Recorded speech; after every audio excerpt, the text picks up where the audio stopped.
नमस्कार दोस्तों, math finisher YouTube channel पे आपका स्वागत है। बेसिक मैथ की सीरीज़ में आज हम नया चैप्टर शुरू करेंगे, लाभ और हानि यानी कि लॉस और प्रॉफिट। इससे पहले हमारे 3 चैप्टर कंप्लीट हो चुके हैं। बेसिक मैथ हो चुकी है, एलसीएम एचसीएफ हो चुका है और परसेंटेज हो चुका है। तो आपने अभी तक उनको नहीं देखा तो उनका लिंक आपको डिस्क्रिप्शन बॉक्स में मिल जाएगा, वहाँ से जाके आप उनको देख सकते हैं या प्ले लिस्ट से जाके भी आप उनको देख सकते हैं। जैसा कि आप लोगों को पता है कि इस चैनल पे मैथ एकदम बेसिक से मतलब जीरो लेवल से स्टार्ट की गई है, वो भी चैप्टर वाइज। हर एक चैप्टर एकदम बेसिक से जीरो लेवल से स्टार्ट किया जा रहा है।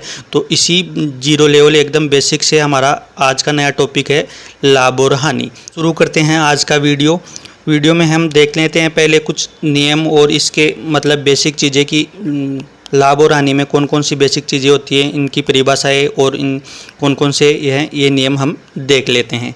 पहला देखते हैं कि लाभ और हानि में आता है, लाभ और हानि जो चैप्टर है मेन क्रम मूल्य और विक्रम मूल्य पर आधारित होता है, यानी कि इसी पर आधारित ये चैप्टर होता है दोस्तों।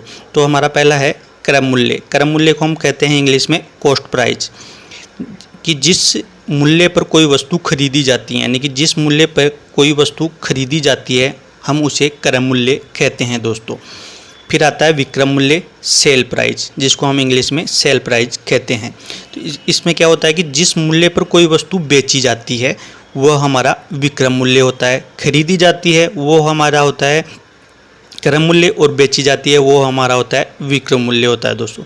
जैसे एग्जाम्पल देखें कि ए ने बी को x रुपये में एक वस्तु बेची, तो x रुपये एक के लिए तो क्या हो गया, विक्रम मूल्य हो गया, क्योंकि ए बी को बेच रहा है तो ए को उस वस्तु के लिए क्या विक्रम मूल्य मिलेगा, जबकि बी उसे खरीद रहा है तो वह उसे क्रम मूल्य यानी कि खरीद रहा है तो वह उसके लिए क्रम मूल्य होगा दोस्तों। अब उसके बाद में आता है एक अंकित मूल्य, मार्केट प्राइस, जिसको हम इंग्लिश में बोलते हैं दोस्तों। इसके बारे में देखते हैं।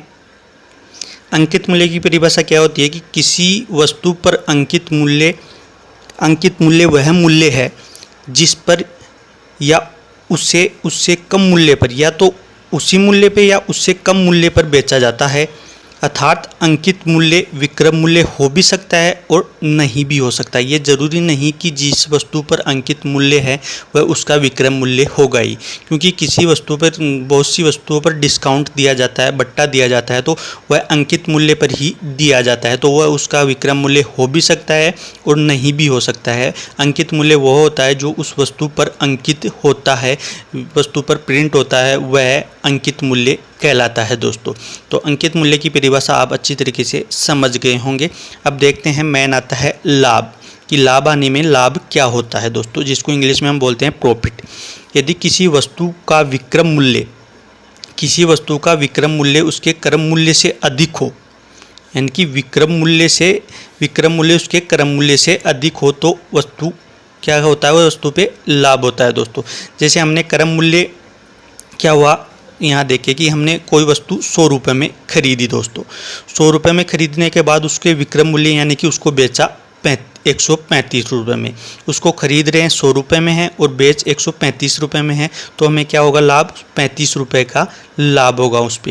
यानी कि उस चीज़ को हम 100 रुपये में खरीद के 135 में बेच रहे हैं, तो 100 रुपये तो वहाँ चले गए, ये ऊपर के 35 बचे, ये हमें लाभ हो गया उस वस्तु पे, यानी कि उस वस्तु पे हमने 35 रुपये कमा लिए दोस्तों। यही होता है लाभ या प्रॉफिट। अब देखें आगे, इसलिए हम लाभ को इस प्रकार लिख सकते हैं कि विक्रम मूल्य में से अगर क्रम मूल्य घटा दिया जाए, विक्रम मूल्य में से क्रम मूल्य घटा दिया जाए तो हमें क्या प्राप्त होगा दोस्तों, हमें लाभ प्राप्त होगा दोस्तों। यानी कि इंग्लिश में हम इसको बोलते हैं कि सेल प्राइस में से हमें कॉस्ट प्राइस घटा दे तो हमें लाभ प्राप्त हो जाएगा। जैसे ये हो गया हमारा कॉस्ट प्राइस और ये हो गया सेल प्राइस, तो हमने सेल प्राइस रख दी है यहाँ पे 135 और कॉस्ट प्राइस हो गई हमारी 100 रुपये। तो 135 में से हमने 100 निकाले तो हमें जो प्राप्त होगा वह लाभ ही होगा, यानी कि 35 रुपये का लाभ हमें प्राप्त होगा दोस्तों। इस प्रकार हम किसी भी वस्तु का लाभ निकाल सकते हैं दोस्तों। अब देखते हैं हानि होती क्या है। हानि को हम इंग्लिश में बोलते हैं लॉस। यदि किसी वस्तु का क्रम मूल्य उसके विक्रम मूल्य से अधिक हो तो उस वस्तु पर हमें हानि होगी। यानी कि हमने किसी वस्तु को ज़्यादा रुपए में खरीदा और कम रुपए में बेच दिया तो हमें उस वस्तु पर हानि होगी। तो जैसे देखिए कि हमारे पास है कि क्रम मूल्य किसी वस्तु को हमने 100 रुपये में खरीदा और उसने विक्रम मूल्य यानी कि सेलिंग प्राइस उसे हमने 70 रुपये में बेच दिया। यानी कि 100 में खरीद रहे हैं और 70 में बेच रहे हैं तो हमें श्योर है कि 30 रुपये का नुकसान होगा, 30 रुपये की हानि होगी। अर्थात हानि बराबर हम क्या लिख सकते हैं कि क्रम मूल्य माइनस विक्रम मूल्य यानी कि cost price minus selling price हम लिख सकते हैं कि क्रम मूल्य हो गया हमारा 100 रुपये और विक्रम मूल्य हो गया हमारा 70 रुपये। तो क्रम मूल्य में से हम विक्रम मूल्य माइनस करेंगे तो हमारे पास आएगा 30 रुपये जो कि हमारी होगी हानि। तो हम किसी भी वस्तु की हानि इस प्रकार निकाल सकते हैं कि उसके क्रम मूल्य में से विक्रम मूल्य को घटा के हम उसकी हानि निकाल सकते हैं कि उस वस्तु पे हमें कितने रुपए की हानि हुई दोस्तों। अब देखते हैं आगे।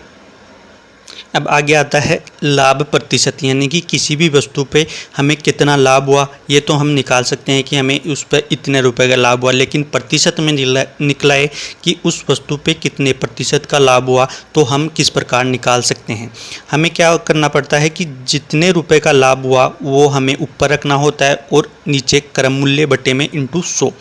आपको पता होना चाहिए कि हमेशा जो लाभ या हानि होगी वह हमेशा क्रम मूल्य पर ही होगी, विक्रम मूल्य पे नहीं होगी, क्योंकि लाभ होगा वो भी क्रम मूल्य पे होगा और हानि होगी वो भी विक्रम मूल्य पे ही होगा। तो इसलिए हम बटे में यहाँ क्रम मूल्य ही रखते हैं।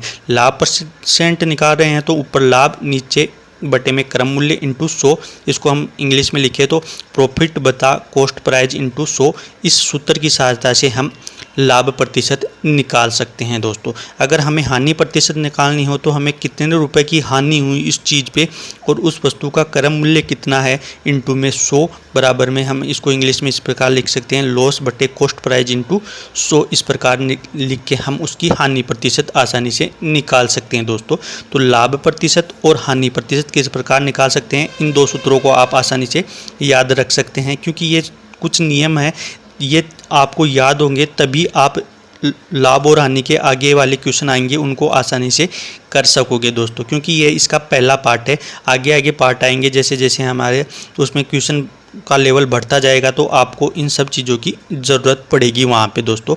तो आपको यही है कि इनको आपको अच्छी तरीके से ध्यान में रखना है, याद रखना है दोस्तों। देखते हैं आगे कुछ पॉइंट, कुछ एक महत्वपूर्ण पॉइंट है, हम इनको देख लेते हैं पहले कि लाभ या हानि प्रतिशत हमेशा क्रम मूल्य पर ही निकाली जाती है। जैसा कि मैंने पहले आपको ऊपर बताया कि लाभ हो या हानि हो, हानि प्रतिशत निकालनी हो वह हमेशा क्रम मूल्य पर ही निकाली जाएंगी, यानी कि उसके हर की जगह हम क्रम मूल्य ही रखेंगे, विक्रम मूल्य नहीं रखेंगे दोस्तों। तो ये चीज़ आपको याद रखनी है। उसके बाद में आता है कि लाभ प्रतिशत में लाभ को हमेशा 100 में जोड़कर लिखा जाता है। अगर हमें लाभ हो रहा है तो हमें उस लाभ प्रतिशत को लिखने के लिए 100 में जोड़ के लिखते हैं, और अगर हानि प्रतिशत हो रही है तो हमें हानि को 100 में से घटाकर लिखा जाता है। अगर लाभ होता है तो हम उसे 100 में जोड़ के लिखते हैं और हानि होती है तो उसे हमें 100 में से घटा के लिखते हैं दोस्तों। अब आगे देखें कि विक्रम मूल्य ज्ञात करने के लिए, ये विक्रम मूल्य ज्ञात करने के लिए लाभ या हानि प्रतिशत होता है वह हमेशा अंश या ऊपर लिखा जाता है। ये किस प्रकार लिखा जाता है आगे क्वेश्चन करेंगे तब आपको अच्छे तरीके से समझ में आ जाएगा। आप केवल एक बार ये नियम देख लीजिए कि नियम है क्या, कि विक्रम मूल्य ज्ञात करने के लिए किसी भी यानी कि कोई भी मूल्य का विक्रम मूल्य ज्ञात करें तो वह उसका लाभ प्रतिशत या हानि प्रतिशत हमेशा अंश या ऊपर की ओर लिखा जाता है। अगर हम क्रम मूल्य ज्ञात करें, किसी भी वस्तु का क्रम मूल्य ज्ञात करना है तो लाभ प्रतिशत या हानि प्रतिशत हमेशा हर या नीचे लिखा जाएगा दोस्तों। विक्रम मूल्य में हमेशा ऊपर लिखा जाएगा लाभ प्रतिशत या हानि प्रतिशत, और क्रम मूल्य में लाभ प्रतिशत या हानि प्रतिशत हमेशा नीचे रखा जाएगा दोस्तों। तो ये कुछ चीज़ें थी, इम्पोर्टेंट थी, ये चीज़ें आपको याद रखनी है ताकि आपको लाभ हानि के कोई भी प्रश्न करने में कोई भी दिक्कत नहीं आए दोस्तों। तो देखते हैं आगे कुछ और।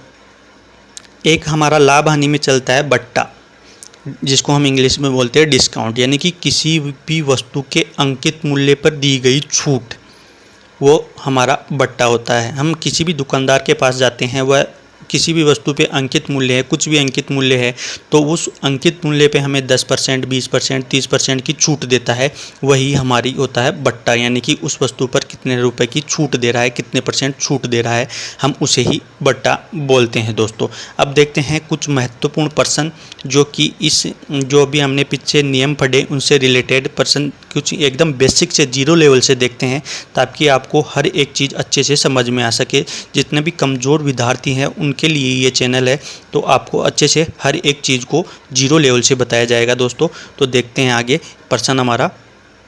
पहला प्रश्न है हमारा कि ए एक वस्तु को 12,000 रुपये में खरीदता है तथा उस पर 500 रुपये और खर्च कर देता है। यदि वो उसे 13,000 रुपये में बी को बेच देता है तो लाभ प्रतिशत क्या होगा दोस्तों। तो वह हमें क्या दे रखा है कि 12,000 रुपये में खरीदता है। खरीदने का मतलब हो गया यहाँ पे क्रम मूल्य।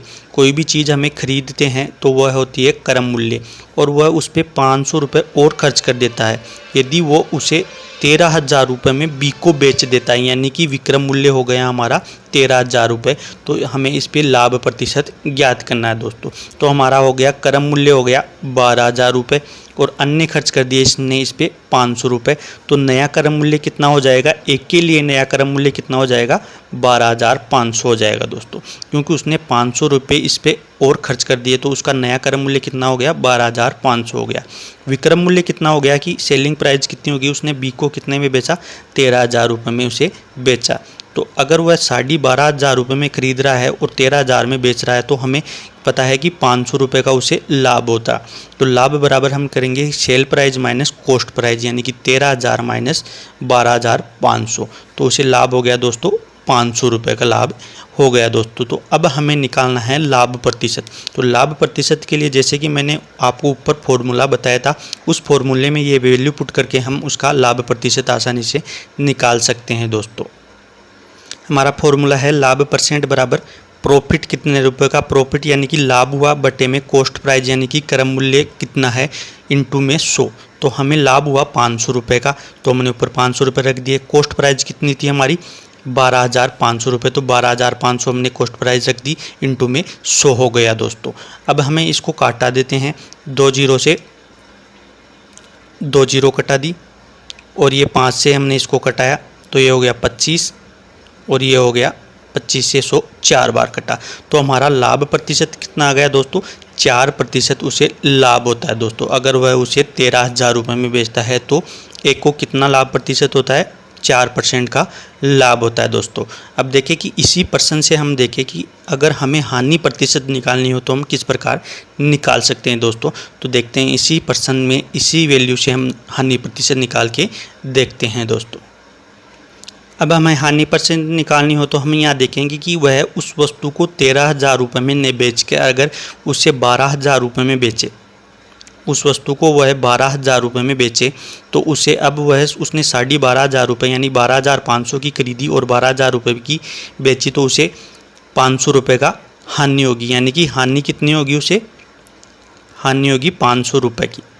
तो अब हमें हानि परसेंट निकालना है। तो हमारा सूत्र क्या था हानि परसेंट का, कि लॉस बटे हानि परसेंट का सूत्र ये था, हानि परसेंट बराबर लॉस बटे कॉस्ट प्राइस इंटू में 100, ये वाला सूत्र था हमारा। तो इसमें हानि कितने की हुई, इसको 500 रुपये की हानि हुई, और वही कॉस्ट प्राइस तो पहले वाली थी 12,500 रुपये इंटू में 100। तो सिंपली वैसे ही 2 जीरो से 2 जीरो, और ये 25 और ये 4, यानी कि उसे 4% की हानि होती है दोस्तों। अगर वह उसे 12,500 में खरीद कर 12,000 रुपये में बेचता है तो उसे 4% की हानि होती है दोस्तों। और इस प्रश्न में था कि वह 12,500 में खरीद के 13,000 में बेचता है तो उसे 4% का लाभ होता है दोस्तों। तो ये था लाभ और प्रतिशत, यानी कि लाभ प्रतिशत और हानि प्रतिशत से संबंधित 2 क्वेश्चन थे। इसकी सहायता से आप ये एकदम बेसिक 0 लेवल से हैं, तो आप इस फॉर्मूले की सहायता से किसी भी लाभ प्रतिशत या हानि प्रतिशत आसानी से निकाल सकते हैं दोस्तों। अब देखते हैं आगे वाला प्रश्न। क्वेश्चन नंबर 2 है हमारा कि एक वस्तु को 1,000 रुपये में खरीद कर, यानी कि क्रम मूल्य उस वस्तु का है 1,000 रुपये, खरीद कर 12% लाभ पर बेच दिया जाता है, यानी कि विक्रय मूल्य कर दिया जाता है, यानी कि उसका विक्रय कर दिया जाता है 12% लाभ पे। तो उस वस्तु का विक्रय मूल्य क्या होगा। हमें क्रय मूल्य दे रखा है, लाभ प्रतिशत दे रखा है और इसका विक्रय मूल्य हमें निकालना है दोस्तों। तो इसका क्रय मूल्य हो गया 1000 रुपये, लाभ परसेंट हो गया 12% और हमें यानी कि विक्रय मूल्य सेलिंग प्राइस हमें निकालना है। तो इसके लिए हमें क्या करते हैं, जैसा कि मैंने पिछले जो नियम बताए थे आपको, ये बताया था कि अगर हमें किसी भी वस्तु का विक्रय मूल्य ज्ञात करना हो तो लाभ या हानि प्रतिशत जो भी हो, चाहे लाभ प्रतिशत हो या चाहे हानि प्रतिशत हो, वो हमेशा ऊपर लिखा जाएगा अंश के रूप में। और अगर क्रय मूल्य निकालना हो तो लाभ या हानि प्रतिशत हमेशा नीचे लिखना होगा। तो हमें यहाँ क्या निकालना है दोस्तों, यहाँ हमें विक्रय मूल्य निकालना है। तो ये लाभ परसेंट हमारे पास हुआ है 12% का, ये हमें ऊपर अंश में लिखना है दोस्तों। तो क्या हमें ये निकालना है विक्रय मूल्य, तो लाभ या हानि प्रतिशत बट्टे में 100 इंटू कॉस्ट प्राइस यानी कि क्रय मूल्य यहाँ लिखना है दोस्तों। तो इसको हम इस सूत्र की सहायता से आसानी से हल कर सकते हैं और इसका विक्रय मूल्य निकाल सकते हैं दोस्तों। तो देखते हैं, इसको सोल्व करते हैं। तो हमारा हो गया कि हमारा लाभ या हानि परसेंट, इस पे 12% का प्रॉफिट हो रहा है। तो जैसा कि मैंने बताया था, अगर लाभ होता है तो हम उसे 100 में जोड़ के लिखते हैं और अगर हानि होती है तो हम उसको 100 में घटा के लिखते हैं। तो 12% का लाभ हो रहा है तो हम इसको 100 में जोड़ देंगे। तो ये होगा हमारा 112 बटे में 100 इंटू में कॉस्ट प्राइस होगी हमारी 1000 दोस्तों। तो 2 जीरो से 2 जीरो और ये 112 से 10 को मल्टीप्लाई करेंगे तो हमारा हो जाएगा 1120 रुपये, यानी कि उस वस्तु का विक्रय मूल्य कितना है, 1120 रुपये होगा। जो 1000 रुपये की वस्तु थी क्रय मूल्य, उसको 12% के लाभ पे बेचेंगे तो उसका विक्रय मूल्य क्या होगा दोस्तों, 1120 रुपये उस वस्तु का विक्रय मूल्य होगा दोस्तों। तो उम्मीद करता हूँ ये प्रश्न आपको अच्छी तरीके से समझ में आ गया होगा। देखते हैं अगला क्वेश्चन। अगला प्रश्न हमारा कि किसी वस्तु का क्रय मूल्य 700 रुपये है तथा इस पे 30% की हानि पर बेचा जाता है, तो विक्रय मूल्य ज्ञात करो। पहले वाले प्रश्न में हमें लाभ हो रहा था और यहाँ हानि हो रही है दोस्तों। तो इसमें भी सिंपली हमें फॉर्मूला वही यूज करना है, वही स्टेप बाय स्टेप करना है। यहाँ केवल ये चेंज हुआ है, हानि हुई है दोस्तों। तो हमारा कॉस्ट प्राइस यानी कि क्रय मूल्य कितना है दोस्तों, 700 रुपये और इस पे हानि कितने % की हुई है, 30% की इस पर हानि हुई है। वही हमें विक्रय मूल्य ज्ञात करना है दोस्तों। तो वही फॉर्मूला हो गया, प्रॉफिट या लॉस यानी कि लाभ प्रतिशत या हानि प्रतिशत बटे में 100 इंटू कॉस्ट प्राइस यानी कि क्रय मूल्य हो गया। तो ये हमें सेलिंग प्राइस यानी कि विक्रय मूल्य ज्ञात करना है। तो हमारा जो मैंने बताया था कि हानि हो रही है तो उसको 100 में से घटा के लिखेंगे, लाभ हो रहा है तो उसको 100 में से जोड़ के लिखेंगे। तो इसको घटाएंगे 100 में से तो 70 बटे में 100 और ये इंटू में 700 हमारा क्रय मूल्य हो गया। तो 2 जीरो से 2 जीरो और 7 को 70 से मल्टीप्लाई किया तो 7 7 49, यानी कि उस वस्तु का विक्रय मूल्य 490 रुपये होगा। जो 700 रुपये की खरीदी थी हमने और उसको 30% की हानि पे बेचते हैं, तो हमें उस वस्तु को कितने रुपए में बेचना होगा, उस वस्तु का विक्रय मूल्य कितना होगा, 490 रुपये उस वस्तु का विक्रय मूल्य होगा दोस्तों। देखते हैं अगला क्वेश्चन। अगला प्रश्न है कि किसी वस्तु को 5000 रुपये में बेचकर 25% का लाभ होता है तो उस वस्तु का क्रय मूल्य क्या होगा। अब इस वाले प्रश्न में हमें क्रय मूल्य पूछा है, पहले वाले दो प्रश्न थे उसमें हमें विक्रय मूल्य पूछा था। अब ये इस वस्तु को 5000 रुपये में बेच रहा है तो उसे 25% का लाभ हो रहा है, तो हमें उस वस्तु का क्रय मूल्य ज्ञात करना है। जैसा मैंने पहले बताया था आपको कि क्रय मूल्य ज्ञात करने के लिए लाभ या हानि प्रतिशत होती है, हम उसे नीचे लिखते हैं दोस्तों, जो कि नियम में बताया था। आप नियम को अच्छी तरीके से एक बार याद कर लीजिए ताकि आपको क्वेश्चन करने में कोई दिक्कत नहीं हो दोस्तों। तो हमें सेलिंग प्राइस यानी कि विक्रय मूल्य दे रखा है 5000 रुपये, उसमें प्रॉफिट हो रहा है यानी कि लाभ परसेंट हो रहा है 25% का, तो हमें क्रय मूल्य यानी कि कॉस्ट प्राइस हमें निकालनी है दोस्तों। तो कॉस्ट प्राइस निकालने के लिए क्या करेंगे दोस्तों, कॉस्ट प्राइस या क्रय मूल्य मैंने जैसा बताया था कि लाभ या हानि प्रतिशत हो रही है, क्रय मूल्य निकालना, तो हम उसे हर में लिखेंगे यानी कि नीचे लिखेंगे, जो कि यहाँ नीचे लिखेंगे। और उस वाले में जो पहले हमने विक्रय मूल्य निकाला था उसमें अंश या हर में लिखे रहे थे, लाभ या हानि प्रतिशत को ऊपर रख रहे थे, यहाँ नीचे रखेंगे दोस्तों। तो यही हो गया हमारा 100 बट्टे में लाभ या हानि प्रतिशत इंटू, अब यहाँ रखेंगे हमें सेलिंग प्राइस यानी कि विक्रय मूल्य, क्योंकि क्रय मूल्य तो निकालना है और हमें दे रखा है विक्रय मूल्य हमें दे रखा है दोस्तों। तो वही हो गया हमारा कॉस्ट प्राइस यानी कि क्रय मूल्य 100 बटे में यहाँ 25% का लाभ हो रहा है तो 100 में जुड़ जाएगा तो 125 हो जाएगा और ये हो गया 5000 हमारा विक्रय मूल्य हो गया दोस्तों। तो सिंपली हमें इसको काट देते हैं। तो ये हो गया 200 और ये हो गया 5, इसको 5 से काटा तो ये हो गया 40, तो ये हो गया हमारा 100 को 40 से मल्टीप्लाई किया तो हमारा हो गया 4000। अगर हम 5000 की वस्तु हमने बेची थी और उस पर 25% का लाभ हो रहा है तो उस वस्तु को हमने खरीदे कितने रुपए में था, यानी कि 4000 रुपये में उस वस्तु का खरीदा था, यानी कि उस वस्तु का क्रय मूल्य 4000 रुपये था जिसको हमने 5000 रुपये में बेचा था, तभी हमें 25% का लाभ हुआ था। तो उस वस्तु का क्रय मूल्य कितना हो गया दोस्तों, 4000 हो गया दोस्तों। देखते हैं अगला क्वेश्चन। अगला क्वेश्चन है, यदि किसी वस्तु को 4500 रुपये में बेचने पर 10% की हानि होती है तो उस वस्तु का क्रय मूल्य क्या होगा। अब हमारे पास दे रखा है विक्रय मूल्य दे रखा है हमें 4500 रुपये और उस वस्तु पे हमें 10% की हानि हो रही है तो हमें क्रय मूल्य ज्ञात करना है दोस्तों। तो ये हो गया हमारा विक्रय मूल्य 4500 रुपये और इस पे हानि हो रही है 10% की, तो हमें निकालना है इसका क्रय मूल्य। तो वही हमारा सूत्र हो गया CP यानी कि क्रय मूल्य बराबर 100 बटे में लाभ या हानि परसेंट जो कि ऊपर बताया था। तो हानि हो रही है तो इसको 100 में से माइनस करेंगे तो 100 में से 10 माइनस किया तो 90 इंटू में हमारा विक्रय मूल्य हो गया 4500, तो 10 से 10 और 9 पंजे 45, ये हो गया 50।